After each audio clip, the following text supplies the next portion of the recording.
These are porter pits, track porter pits.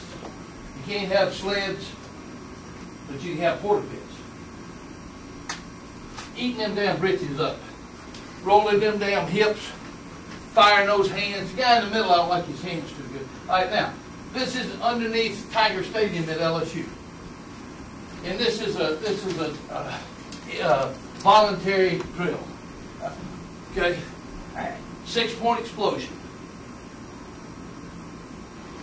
Jarvis Green played as Patriots.